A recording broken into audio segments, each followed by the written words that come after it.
Kau tahu kemarin Wirda itu dapat berapa dari hasil penjualan token awalnya? Berapa? Dalam waktu 6 jam. Berapa dia 9 miliar. 9 miliar. Kenapa sih artis bikin token? Memang Begini, harus ada modal. Kasih mah dulu laptopmu satu, internet sama uang kurang lebih 1 juta. Jadi token hari ini. Metaverse. Ya itu. Ya atau NFT game. Yalah. Play to earn. Ada Mi? Ya belum kan dijanji. Iya. Namanya dijanji. Iya. Tapi caranya menjual ke ini. Dia janji bilang ada toh. Bukan Jitau bilang. Bukan. Dia tidak menjanjikan bahwa harga naik. Tidak. Oh memang tidak ada? Tidak ada toh. Berarti yang bodoh pembelinya.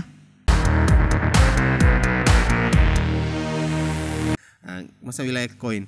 Sekarang kan Wardah Mansur anaknya Wirda Mansur, dan sekarang lagi hits Lesti dan suaminya Rizky lagi terbitkan token istilahnya. Token. Atau begini, jelaskan secara sederhana supaya jelas kita apa bedanya dulu token dengan koin. Oke. Koin itu adalah mata uang kripto native dari sebuah blockchain. Mata uang bawaan dari blockchain. Mata uang bawaan misalnya dari kayak Ethereum dengan ETH-nya, Bitcoin dengan BTC-nya, Binance dengan BNB-nya, Polygon dengan Matic-nya. Yang paling terkenal anak sekarang Doge dengan Doge-nya. Itu koin.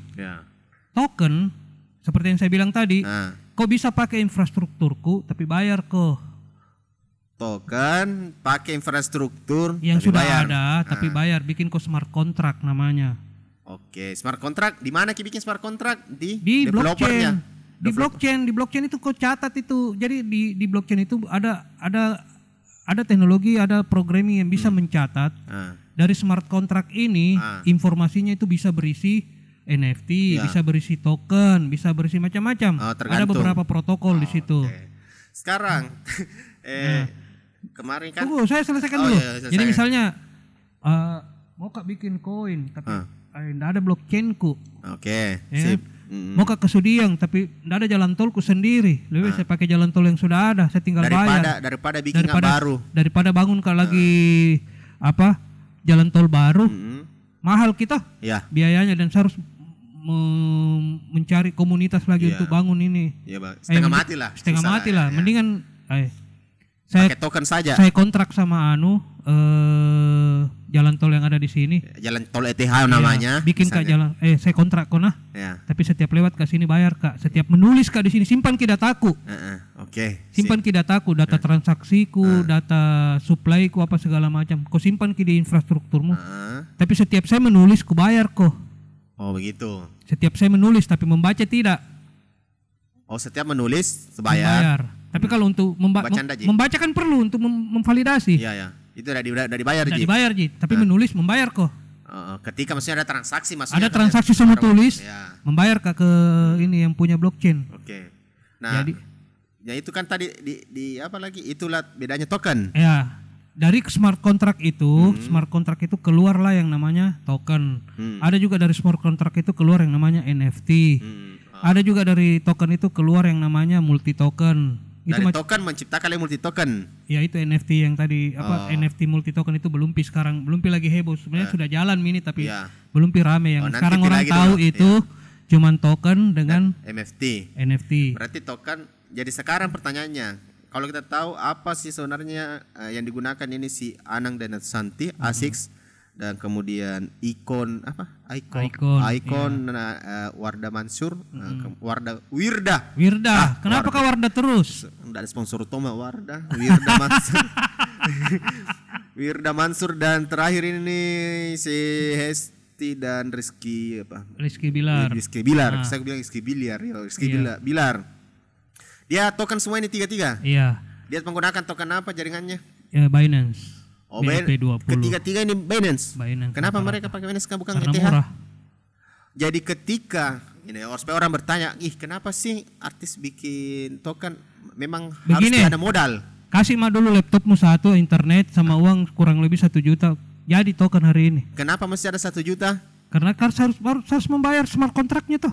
Oh, berarti kita membayar smart contract 1 juta. Kurang lebih 600 sampai 1 juta lah. Kita bayar di mana? Bayar ke BNB-nya. Siapa yang ngambil gitu uang? Masuk ke pool. Pool itu tadi tempatnya itu.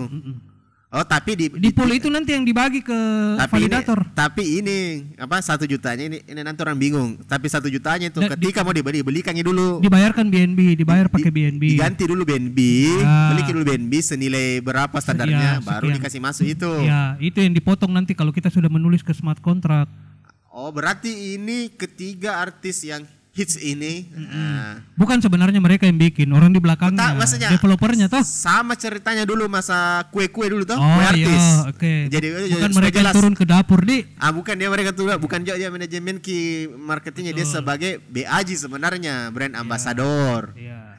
Toh, tapi bisa jadi mungkin dikasih berapa persen dari nilainya situ. Iya. Ketiga ini bisa dipastikan ini dipertanggungjawabkan ini nih statementnya nih. Siapa tahu ada kopi kini sebentar bahwa dia 3 orang yang menggunakan token BNB. Kita bisa cek di sini. Kalau saya biar tidak biar tidak dibilang hoax. Cara mengeceknya? Kita ketik saja BScan-nya, E6 BSC scan. Apa ditulis bagaimana? Nanti saya tulis di sini ya cara tulisnya. Tuh, BSC scan. Saya foto memang dulu. Saya foto ki. Ini BSC scan. Kalau ditulis ki ASICS di situ? Ini di sini BSC scan-nya token S ASICS tuh BEP 20. Mana? Ada ringkasan itu. Oh, itu bukan BNB itu. Ya, overview. Itu overview BEP 20.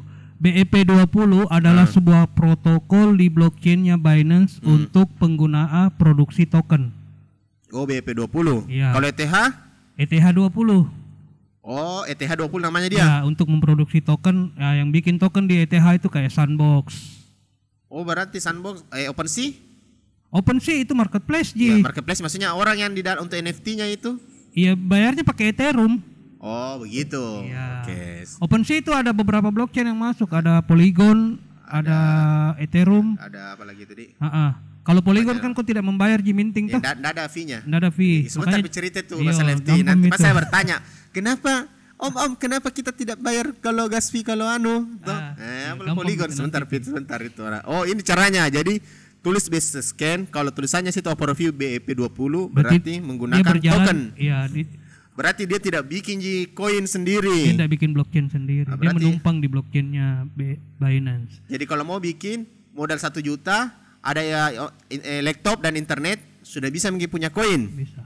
Nah, masalahnya supaya laku koin harus ada orang yang terkenal dalam tanda kutip yang dipercayai. Ini kekeliruannya. Nah, ini mau dijelaskan ini. Jadi begini. Harus judul khusus ini. Nanti tadi itu judulnya hanya koin saja. Kalau ini langsung Rizky Biliar, saya pansos gitu.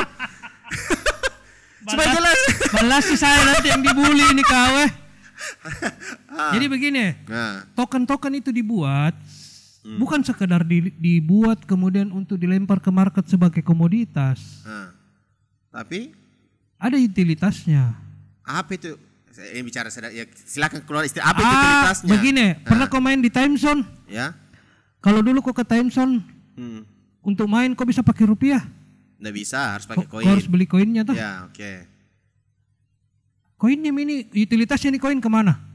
Ke permainan itu mau main balap-balapan, apa? Utilitas, penggunaan. Oh, berarti penggunaan. Penggunaannya yang koin penting itu koin adalah penggunaan. Penggunaannya. Mau digunakan di mana nanti nih? Nah, sekarang banyak orang bisa bikin, mau bikin begini, mau bikin Timezone. Belum jadi Timezone-nya, naubral mi koinnya. Kan orang begitu tuh memang jualan masa depan sekarang. Iya, saya tahu. Jualan mimpi tuh supaya. Betul, paham. Cuman kadang-kadang cara menjualnya yang tidak etis. Apa? Di mana cara menjualnya ini? Ya kayak dijanjikan. Kau beli sekarang harga 100 rupiah. Nanti dalam waktu dekat akan naik menjadi 10.000. Kau tidak bisa mengatur harga ketika kau sudah melempar produk ke market. Saya pembelanya ini dulu tuh. Bicara dulu nih. Supaya pindah. Ya mulai dari pertama dulu tuh si Anang dan Asik. Iya. Banyak jadi bahas di YouTube ini. Apa yang dijanjikan waktu kau beli? Asik. Iya. Belum aku beli saya. Iya, apa yang dijanjikan yang aku baca. Iya. Dia katanya apa? ada project apa lagi? Bahkan apa? Project Metaverse. Ya, itu. Iya, atau NFT game, Yalah. play to earn. Ada Mi? Ya belum kan dia janji toh, namanya dia janji. Iya. Tapi caranya menjual ke ini? Dia janji bilang ada toh, bukan kita bilang bukan. Dia tidak menjanjikan bahwa harga naik. Tidak. Oh, memang tidak ada. Tidak ada toh. Berarti yang bodoh pembelinya.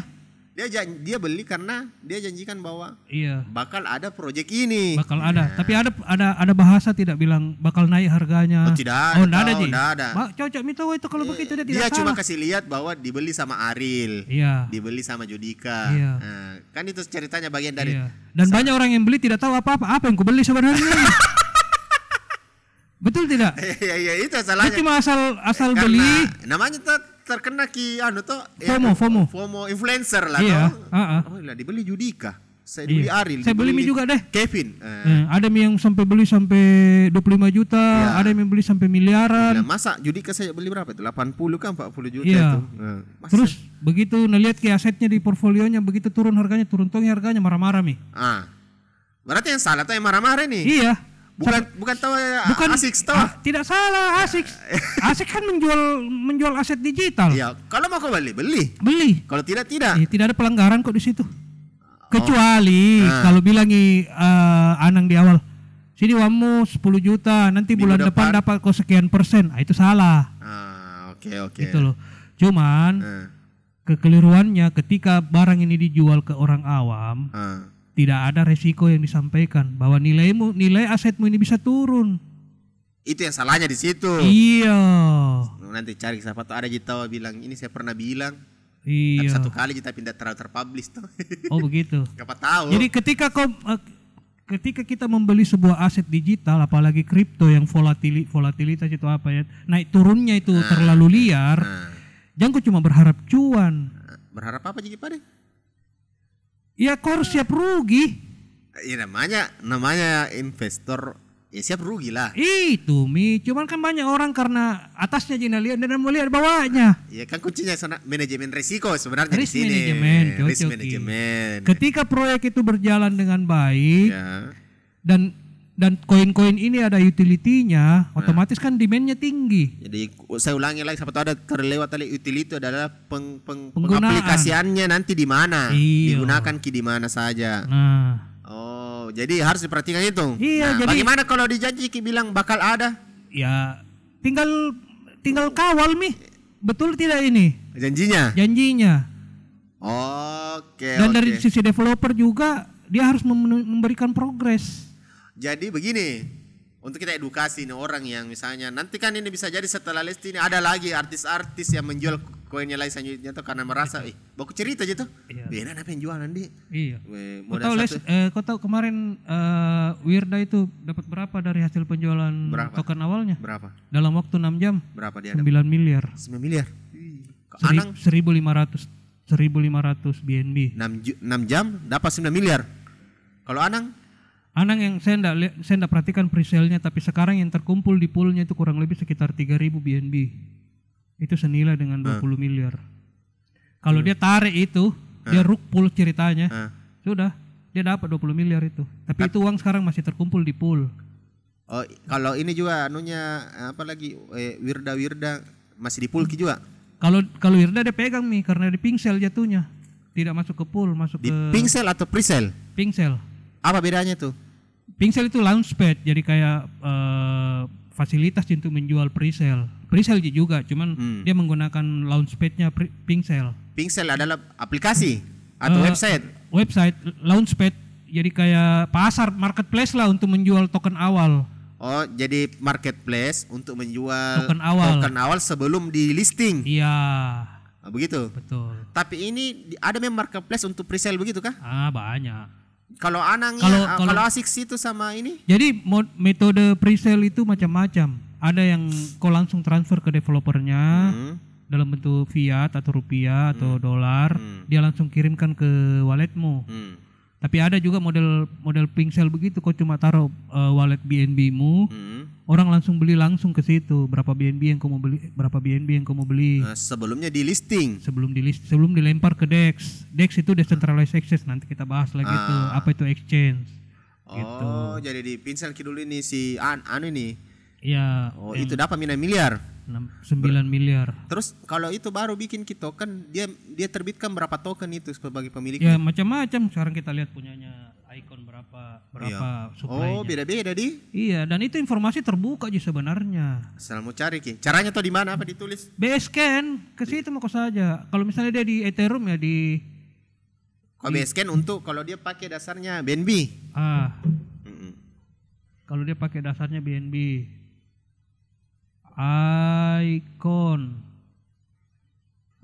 iCoin, BSC Scan.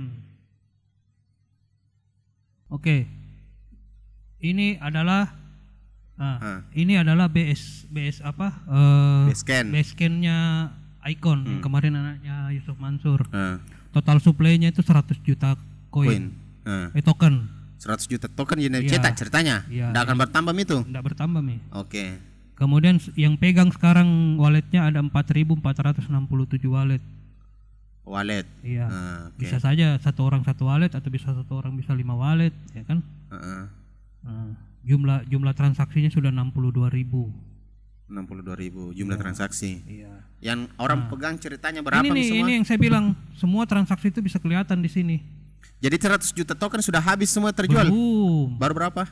Ya itu kita harus buka lagi ke ininya sudah berapa tokenomicsnya. Kalau mau dilihat ya dari transaksinya ini, siapa yang pegang paling besar. Oh, gitu. Berarti kalau pemiliknya jadi bisa misalnya siapapun bisa lihat biar wallet. Tapi kalau 100 juta dia misalnya miliki Wirda ini. Iya. Terus dia lepas misalnya 10%. Berarti 10 juta. Kelihatan gitu di Basecamp siapa punya wallet paling besar nilainya. Berarti kalau 90 juta masih pegang sin hold ceritanya. Akan kelihatan. Bisa jangan dana jual ji. Bisa. Kita saya jual beli. Tapi dia harus mengikuti tokenomics. Tokenomics itu pembagian distribusi. Berapa yang masuk ke publik, berapa yang kau jual langsung. Ada juga situ juga terang. Harus setiap developer harus menyediakan itu sebagai upaya untuk meningkatkan kepercayaan komunitas. Kapan baru di listing ceritanya masuk di? Terserah. Karena listing itu kan sebenarnya cuman upaya orang untuk. Jadi sebenarnya gini, market kripto itu ada dua macam. Kalau orang bicara listing di exchange, itu tersentralisasi seperti toko kripto atau Indodax. Jadi begini, saya jelaskan sedikit. Jenis exchange di kripto itu ada dua macam. Apa itu? Yang pertama CEX, yang kedua DEX. CEX ini adalah centralized exchange, seperti toko kripto atau Indodax. Di situ untuk listing di situ tuh harus mengeluarkan sejumlah uang untuk bisa terlisting tokenmu atau koinmu di situ. Dan itu tidak sedikit. Dan itu tidak sedikit. Saya tidak mau sebut angkanya berapa. Pokoknya tidak sedikit. Pokoknya tidak sedikit. Nah, ada lagi satu pasar yang namanya DEX. Apa DEX? Decentralized Exchange. Ini banyak sekali, ada PancakeSwap, ada setiap itu macam-macam. Kalau di yang paling terkenal itu PancakeSwap. Kalau di Binance, terus kalau di setiap blockchain itu punya swap sendiri-sendiri. Kalau Ethereum itu kalau tidak salah Ethereum Swap itu ada di Uniswap. Itu punyanya Ethereum. Itu bebas di situ. Jadi gini, saya kasih analogi sederhananya begini, perbedaannya CEX sama DEX. Misalnya, kau punya ada satu pasar ini ya. Kau punya satu truk mangga. Mangga ini kan asetmu. Kau masuk ke pasar, manggamu kau kasih masuk semua ke pool, di tengah-tengahnya pasar. Kau cuma dapat catatan. Oh, kau punya 2.000 mangga di sini. Memantau berapa harga mangga aku sekarang ini, ya kan? Oh, sana ada yang bisa tukar mangga dengan semangka. 5 mangga 1 semangka. Saya mau, saya perintahkan orang di pool bilang, ambil kau situ 1 mangga, catat bilang saya ambil di situ lepas manggaku 5, tapi dapat ke semangka 1. Tapi saya tidak pegang asetku masih ada di. Itu maksudnya metode teknologinya itu ada apa? Exchange apa? Centralized. Ya. Oke. Exchange di sini menjadi kustodian ceritanya. Memang kau seolah-olah pegang aset, tapi tidak. Kalau pasar itu tutup, kalau pasar itu tutup ya sudah. Kau kehilangan asetmu karena asetmu ada di dalam. Ya. Nah, kalau decentralized kayak PancakeSwap, Uniswap, macam-macam banyak sekali tuh DEX di luar. Kau datang bawa mangga 1 truk, kau cuma berdiri saja di dalam pasar. Siapa yang mau beli manggaku? Tidak, kasih tahu aja saja kepada semua orang bahwa, ada manggaku. Ada manggaku di sini. Saya mau lepas ki. Sini, baku tukar ki. Sama-sama kamu 1, ku kasih ku manggaku 3. Gitu. Itu. Tapi berarti yang punya pasar, yang punya blockchain dapat ki fee, toh? Ya. Ada transaction fee kalau yang ku bayar, iya. Sedikit sekali, tidak seberapa. Intinya perbedaannya di situ. DEX sama CEX. Kalau DEX tadi yang kalau kita pergi sendiri di pasar. Iya, kau ke pasar tapi kau tidak kasih turun ke semua asetmu masih tetap ada di belakangmu. Iya, itu DEX. Itu hanya keluar ketika kau melakukan transaksi. Ya. Kalau CEX, ya kau taruh titip. Artinya disimpan di situ adanya orang. Iya. Dititipkan kianuta ini. Iya, titip ki. Kayak apa begini kayak ada biasa itu titip emas. Ya. Emas simpan ini di bank, kemudian kasih kunci. Intinya CEX itu kau tidak punya akses langsung kalau ada apa-apa dengan itu. Cuma di CEX kayak Indodax bisa kau kirim gitu manggamu keluar. Bisa kau kirim ke asetmu keluar yang lebih aman. Misalnya saya mau kirim ke dulu ke walletku yang di luar yang di tempat lain. Bisa. Kirim misalnya 500 keluar. Tapi yang 500 ini tidak bisa kau pakai, tidak bisa kau perdagangkan ki, karena ada ki di luar dia. Kau hanya bisa perdagangkan di pasar DEX. Iya. Pasar DEX bebas bebas. Secara personal ki bisa misalnya tanpa diwakili di. Iya. Jadi ini baru pasarkan ki di pasar itu tadi DEX dia. Ya, kebanyakan masuk di pasar DEX karena di pasar DEX itu bisa dibilang tidak ada regulasi, tidak ada apa gitu kan. Jadi ini si masih di pasar DEX intinya, si ASICS juga semua masih di pasar DEX. Jadi kalau mau dia listing di Binance harus bayar. Iya. Di Binance juga harus bayar kah? Iya. Di Binance apa nih? Binance Binance itu kan wallet management, bukan exchange. Yang exchange-nya. Ini BNB. Coba lihat dulu yang mana exchange-nya Binance itu. Swap kapan kau maksud itu? Swap. Binance. Swap itu. Kenapa swap? Trading di sini. Iya, swap. Trading di sini. Pakai koin di dalam. Langsung trading tapi mata uangnya bukan rupiah, BNB. Jadi kalau mau kita sini BUSD. BNB dia. Iya. Jadi BNB. Kita tukar dari Indodax misalnya atau kripto balik ke BNB dulu. Iya. Nah, dikasih masuk kami di sini kita trading. Itu dibilang swap namanya. Iya, DEX itu karena dia tidak ambil uangmu. Ada price key-mu di situ kan? Begitu. Iya. Jadi tidak ada rupiah di dalam. Bukan tidak ada rupiah di dalam. Yang membedakan begini. Kalau di CEX kau punya wallet, tapi kau tidak punya kuncinya. Kalau CEX? Iya. Nah, kalau DEX? Kau pegang kuncinya. Bahasa sederhananya begitu. Jadi walaupun tutup itu barang, sebenarnya itu kan wallet itu yang di handphone bukan di handphonemu itu cuma display ji. Walletmu itu tersimpan di blockchain. Oke, sip. Ya kan? Termasuk press key-nya. Jadi siapapun yang bisa dapat press key-mu, dia bisa akses walletmu. Oke, sip. Nah, apa bedanya di Binance? Kenapa? Di Binance kan kau dapat press key-mu, dapat kau kunci yang ada yang 12 kata itu. Yang 12 press key itu kan. Iya kan? Tapi di trading di sini kan cuma beberapa koin yang ada di sini, enggak semua bisa masuk. Enggak semua koin yang ada di dalam di karena Binance. Binance itu dia hanya memperdagangkan yang ada di ekosistemnya dia. Begitu saja. Itu berarti kalau berarti ada di Binance ini dia Anang di ASICS di? Ada. Belum pernah aku buka lagi ya. Coba cari kan bisa dicari itu anunya. Ikon juga ada jadi? Sudah ku uninstall Binance. Sudah terlogot bilang. Iya, bisa dicari itu tokennya di situ. Berarti ada dia di situ di? Bisa kalau dicari di copy ke smart kontraknya. Berarti orang yang awam kasihan dia beli di sini gini. Di Binance gini. Justru kalau yang awam itu biasa dia beli langsung ke. Orang yang tidak tahu apa-apa itu mereka tidak langsung maksudnya beli hubungi WA lewat WA begitu, baru transfer kami. Kurang lebih seperti diajar kami bilang paling install ke wallet. Bilang install ke MetaMask atau install ke Binance, kasih masukin nomor alamat wallet. Nanti kan setiap kau kasih masuk itu dia akan di-generate ke wallet baru kan. Langsung dikasih masuk ke situ ya. Iya, langsung kau tinggal kirim alamat walletmu ke penjualnya, nanti dikirimkan ke tokennya. Itu juga kemarin yang dilakukan anaknya Wirda, begitu juga dia. Kurang lebih seperti begitu. Jadi itunya presale Wirda di mana dia? Di situ juga. Di Pingsel. Di Pingsel Ki. Iya. Dia dapat 6 miliar di 9 M, 6 jam. Gila. Dan itu mau pakai apa? Ya, nggak tahu. Dipakai apa ini? Ada janjinya Ya, misalnya kan mereka katanya mau bikin metaverse, ya kan? Ya bisa jadi biayanya ke sana untuk membangun itu proyeknya mereka. Tapi pada kenyataan ini sekarang harga turun. Ya wajar karena banyak yang mau mengambil keuntungan tuh.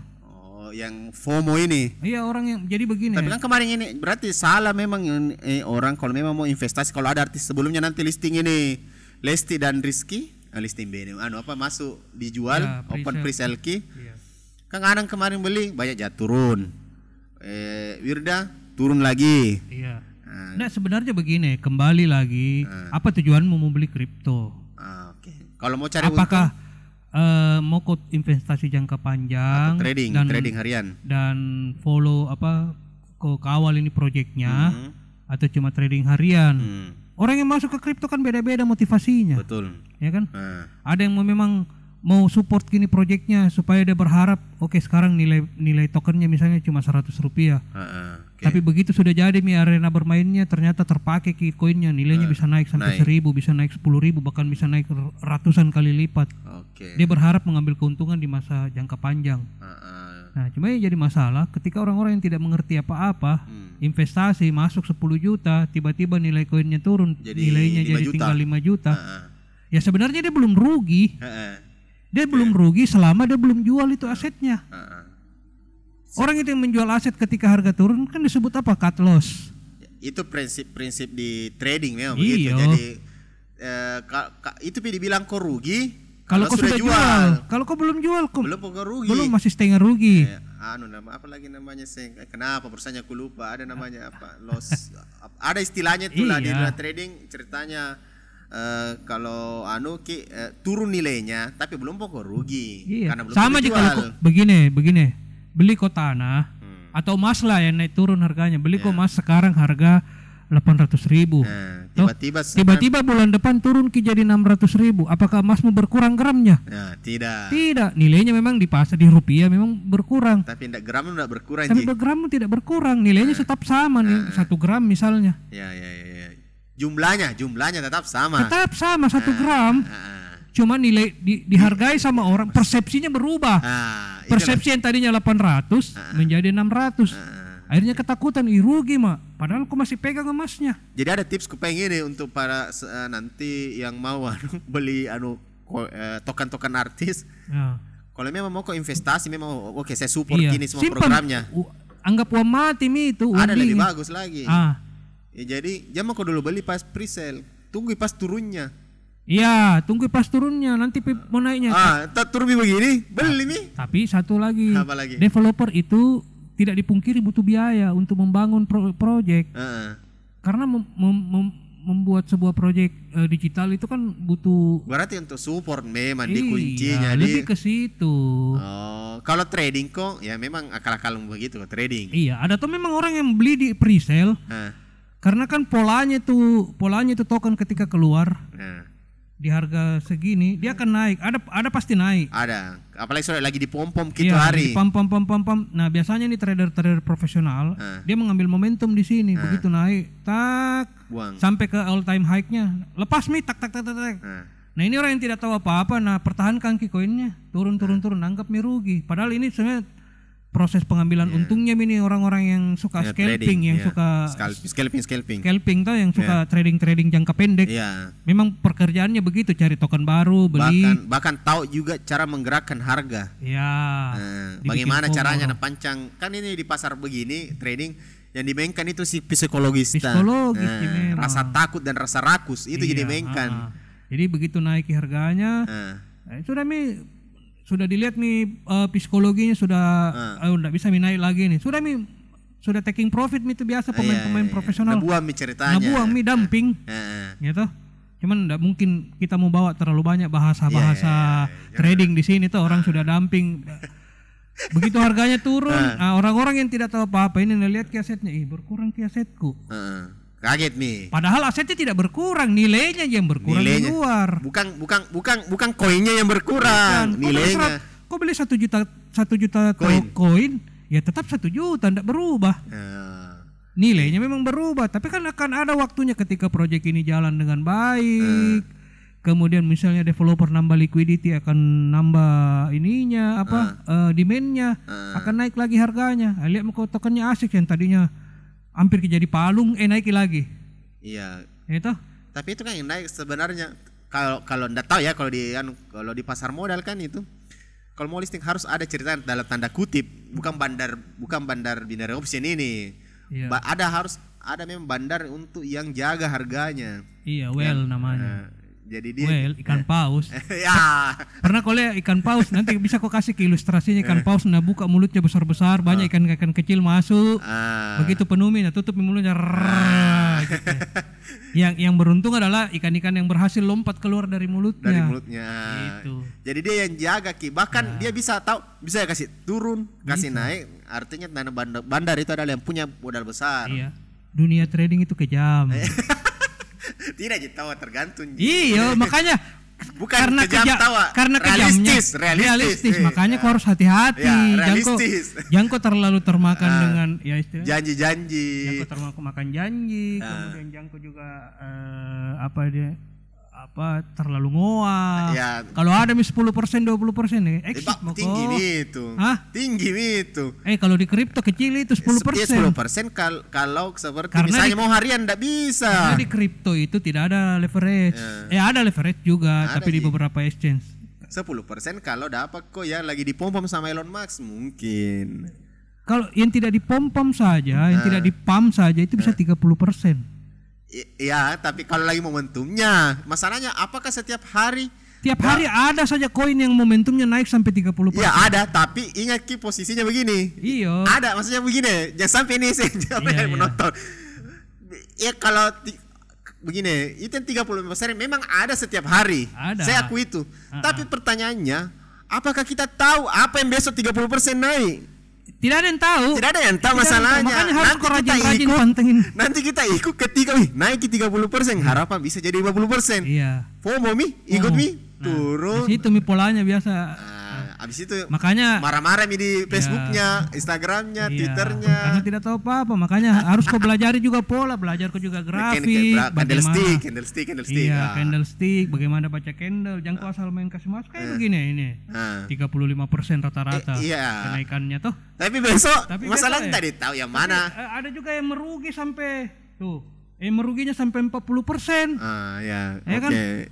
Cocok. Iya, itu orang yang lihat tuh cara begini caranya orang mau promosi koin tuh. Lihat kok, setiap hari 30% ada naik. Tapi enggak pernah tanya, tapi enggak ditahu ki, apa besok naik 30%, Bos. Iya. Enggak ada tahu ki, kecuali memang ada timmu tuh, tukang kayak R&D lah, meriset semua gosip-gosip apa yang lagi mau digoreng ini. Iya, atau ikut forum-forum yang bicara signal. Ya bisa juga. Ya. Tapi dari signal itu ya kita juga jangan terima mentah-mentah tuh. Bisa jadi pancingan juga. Sudah terlalu teknis sebenarnya anunya ini. Karena terus terang saya di sini ini bukan kak trader. Jadi kalau kamu mau bicara soal terlalu teknis soal trader, ampuh nggak? Mending bicara. Karena saya itu bicara lebih ke teknologinya, bagaimana blockchain ini dimanfaatkan untuk orang banyak. Begitu di. Iya. Masuk ngepa deh untuk singkat kibala si baterai memori ya. Masuk ke metaverse dan kasih gabung dengan NFT karena hampir satu ekosistem dengan dia. Bisa juga dibilang tetap dari pungkir bahwa ada memang kripto di dalam juga sebagai alat transaksinya kan. Iya. Nah, baku sambung semua. Terintegrasi ji. NFT paling sederhananya kita jelaskan apa? uh,